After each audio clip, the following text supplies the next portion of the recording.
Not since the end of World War II, at the height of the baby boom, have there been so many kids in our midst. There are now more than 52 million kids under 12 in all in the United States, the biggest burst in the U.S. youth population in half a century. And for American business, these kids have come to represent the ultimate prize. An unprecedented, powerful, and elusive new demographic to be cut up and captured at all costs.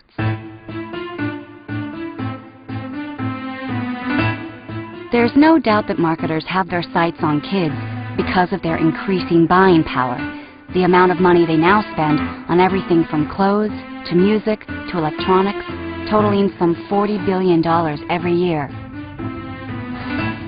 But perhaps a bigger reason for marketers' interest in kids may be the amount of adult spending that American kids under 12 now directly influence, an astronomical $700 billion a year, roughly the equivalent of the combined economies of the world's 115 poorest countries.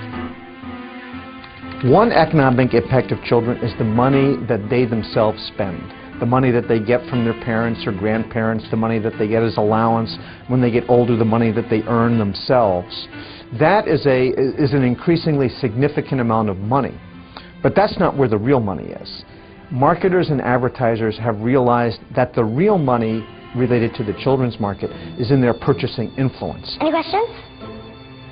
Jared, does Julian trade? Does that work for you?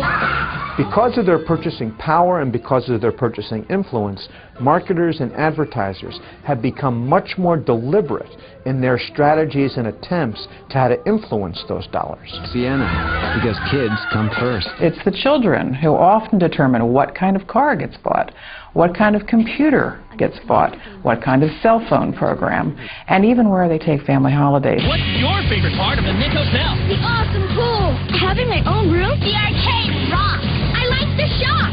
I like eating with SpongeBob. We came on vacation and the kids don't ever want to leave. Most parents and other people just don't realize how corporate marketers intentionally try to, well, in essence, make parents absolutely miserable.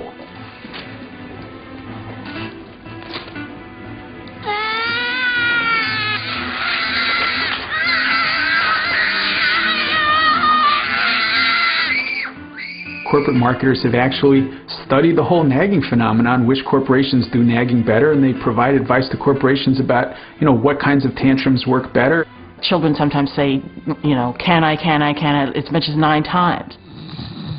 Will you take us to Mount Splashmore? No. Will you take us to Mount Splashmore? No. Will you take us to Mount Splashmore? No! And part of the nag factor is designed to help maximize the number of times children will keep asking and keep asking. No! Will you take us to Mount Splashmore? Will you take us to Mount Splashmore? If I take you, will you two shut up and quit bugging me? Yeah, of course. Well, will you take us to Mount Splashmore? Yes! Thanks, Dad. So these kids have a lot of power in the economy. The advertisers know it, and they are going after them in a way that is unprecedented. It's the place where I want to be.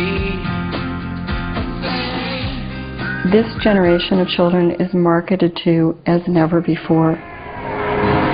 Kids are being marketed to through brand licensing, through product placement, marketing in schools, through stealth marketing, through viral marketing. There's DVDs, there's video games, there's the internet, there are iPods, there are cell phones. There are so many more ways of reaching children so that there's a brand in front of a child's face every moment of every day. What we have is the rise of 360-degree immersive marketing, where they try and get around the child at every aspect, at every avenue. Great game! Kids are inundated with this. They are buried in this media blitz. Kids are now multitasking with media. Hello?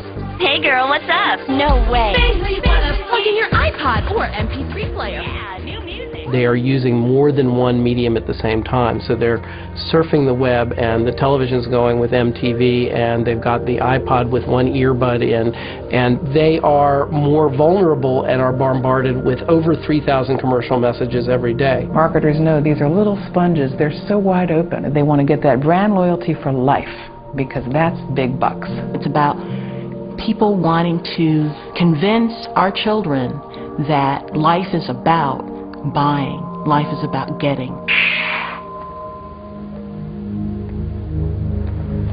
Can I help you? Yeah, here to see this? Go ahead. So the philosophy becomes cradle to grave. Let's get to them early. Let's get to them often. Let's get to them as many places as we can get them. Do you have a business card? Sure. Not just to sell them products and services, but to turn them into lifelong consumers. I'll see you in about 20 years.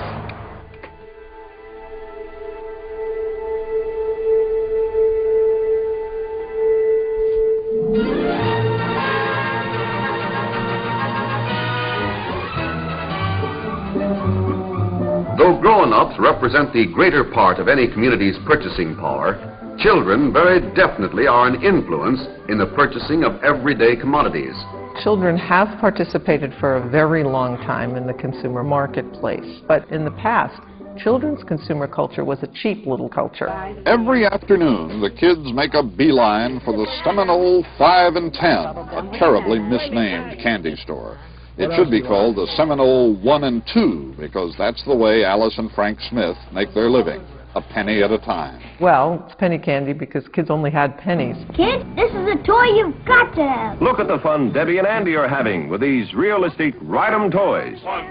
Although it's true there was advertising to children back in the 1950s, the 1960s, even in the 70s, the amount of it was very confined in comparison to today.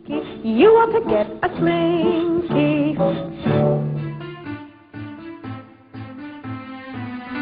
Advertising to kids may have been confined during the 70s, but it was during this period that it would come into its own as an industry, triggering a counter-movement to end youth marketing altogether, and setting in motion a series of policy decisions that would ultimately determine the industry's future. A seminal event was in the late 70s when the Federal Trade Commission advocated a ban on advertising to children 8 and under.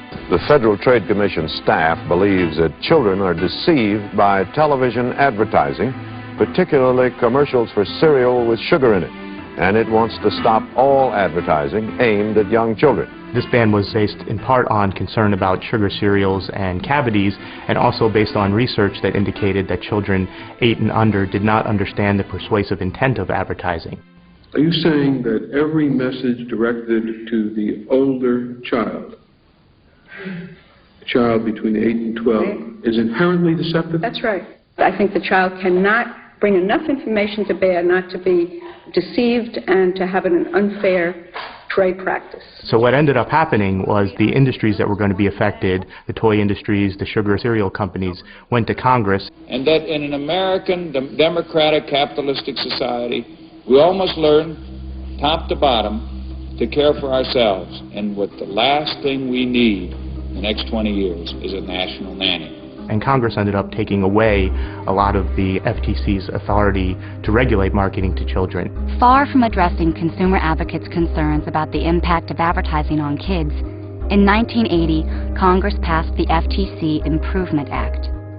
The law mandated that the FTC would no longer have any authority to promulgate any rules regarding children's advertising.